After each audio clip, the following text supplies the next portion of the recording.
అందరికీ నమస్కారం. నేను association of people power Bhaskar మాట్లాడుతున్నాను. ఈరోజు మనం తట్లకొండ దగ్గర ఉన్నాం. తట్లకొండ దగ్గర ఎందుకంటే ఈరోజు ఇక్కడ పరిస్థితి మీరు చూస్తున్నారు. రైట్ సైడ్ నుంచి వెహికల్స్ అలాగే లెఫ్ట్ సైడ్ నుంచి వెహికల్స్ కూడా చాలా ఇబ్బంది పడుతున్నారు. ఎందుకంటే ముఖ్య కారణం ఈ లెఫ్ట్ సైడ్ నుంచి వచ్చే రూట్లో బ్రిడ్జ్ అక్కడ కన్స్ట్రక్షన్ అవుతుంది. సో ఈ రైట్ సైడ్ నుంచి భీమిలి నుంచి వెహికల్స్ వెళ్ళే ఇది రైట్ సైడ్ నుంచి వెళ్తూ ఉంటాయి అనమాట.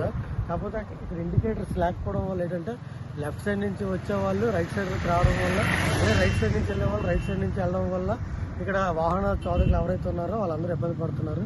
ఇక్కడ ఏంటంటే మేము కోరుకునేది పోలీసు వాళ్ళకి ముఖ్యంగా ఇక్కడ ఇండికేటర్స్ లెఫ్ట్ సైడ్ నుంచి ఇక్కడ వన్ వే అని చెప్పి ఇండికేటర్స్ పెట్టాలని మేము కోరుకుంటున్నాం. అలాగే సిగ్నల్ పాయింట్స్ అన్ని పెట్టాలి.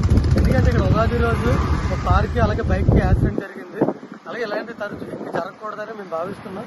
ఈ డిపార్ట్మెంట్ ఏవైతే డిపార్ట్మెంట్స్ ఉన్నాయో దీని మీద చర్యలు తీసుకుంటారని కోరుకుంటున్నాం. Thank you so much.